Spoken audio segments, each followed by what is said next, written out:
Hello everyone, welcome to my channel maths vibe. आज हम discuss करेंगे 7 जून 2023 में रियल एनालिसिस का क्वेश्चन है। पार्ट सी में था। क्वेश्चन आईडी है 704061।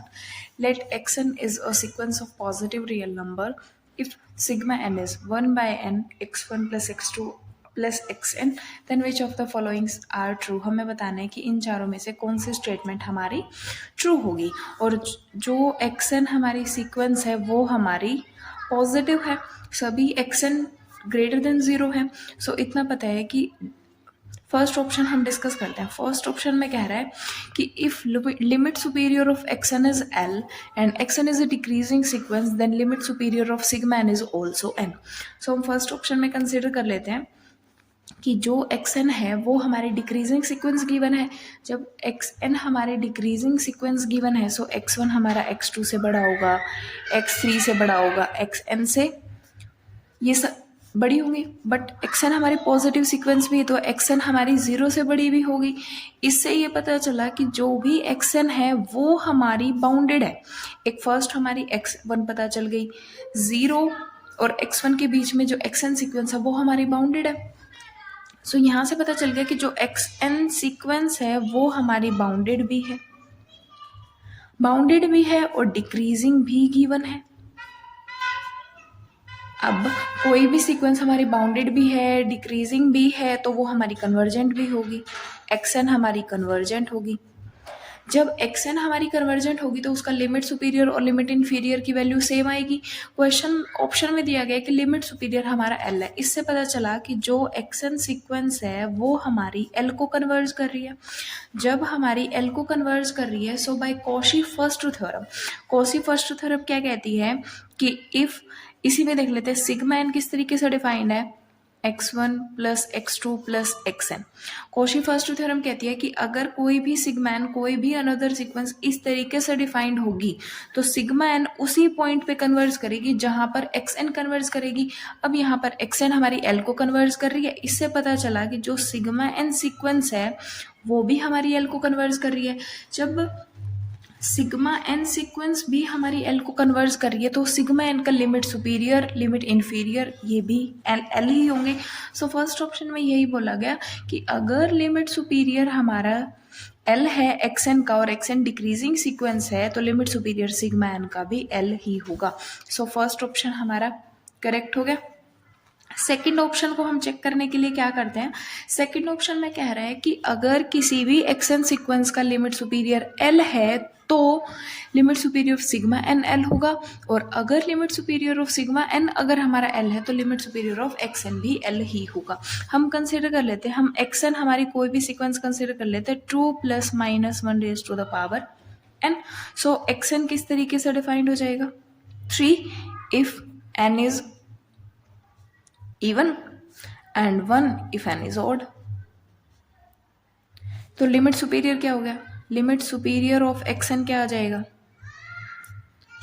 3 आ जाएगा। लिमिट सुपीरियर ऑफ ये तो हो गया। अब हम सिग्मा एन निकालते हैं। सिग्मा एन किस तरीके से डिफाइंड होगा, अगर एन हमारा इवन हुआ, इवन है एन, अगर हमारा इवन है तो n/2 हमारे है तो n/2 तो जो वो वाली वैल्यू होगी जब हमारा 3 आएगा और n/2 हमारी वो वैल्यू होगी जब हमारा 1 आएगा। सो n/2 के लिए तो वैल्यू हमारी 1 आ जाएगी और n/2 के लिए वैल्यू हमारी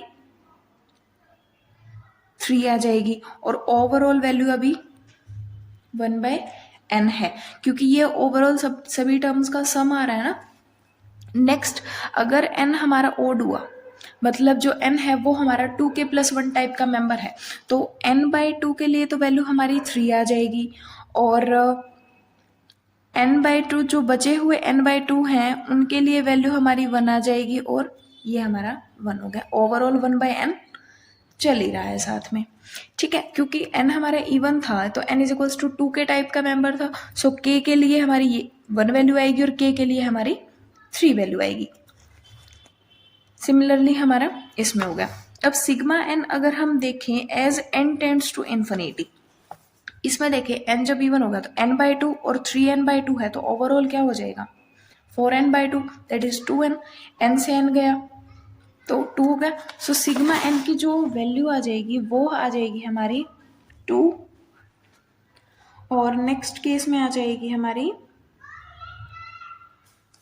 2 + 1 बाय n जब इवन है या n जब ऑड है।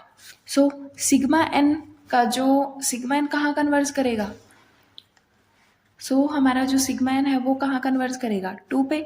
लिमिट सुपीरियर क्या आ जाएगा सिग्मा n का 2 आ जाएगा। बट xn के केस में जो लिमिट सुपीरियर था वो 3 आ गया, दोनों ही केस में डिफरेंट आ गया। तो सेकंड ऑप्शन कह रहा था कि जो xn का लिमिट सुपीरियर होगा वही हमारा सिग्मा n का लिमिट सुपीरियर होगा। इस केस में ट्रू नहीं हुआ। थर्ड और फोर्थ में देखते हैं। थर्ड में हमारी एक रेबेज थ्योरम होती है सीक्वेंस सीरीज के केस में। रेबेज थ्योरम कहती है कि अगर कोई भी an सीक्वेंस है वो हमारी sequence of positive real number है, sequence of positive real number है, तो क्या होगा लिमिट n an में an + 1 - 1, इसकी अगर जो लिमिट वैल्यू हो वो हमारी ग्रेटर देन 1 होती है तो सीरीज an हमारी कन्वर्जेंट होती है। और जब ये लिमिट n an में an + 1 - 1 ये लिमिट लेस देन 1 होती है तो सीरीज an हमारी डाइवर्जेंट होती है। यहाँ पर हमारा एक्सन सीक्वेंस दी गई है।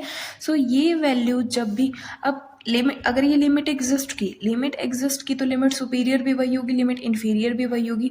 उसकी वैल्यू अगर ग्रेटर देन 1 हुई तो ये हमारा कन्वर्ज करेगा और अगर लेस देन 1 हुई तो हमारा डाइवर्स करेगा। इस केस में हम थर्ड केस में देखें कि ये जो वैल्यू है वो हमारी लेस देन 1 है। जब ये हमारी लेस देन 1 है तो जो सीक्वेंस एक्शन होगी वो हमारी डाइवर्स करेगी बाय रेबेज थ्योरम। कन्वर्जन नहीं है, थर्ड ऑप्शन इनकरेक्ट हो गया। फोर्थ में कह रहा है कि if this value is less than action is divergent, hence by Raabe's theorem fourth option is correct, first correct. Thank you.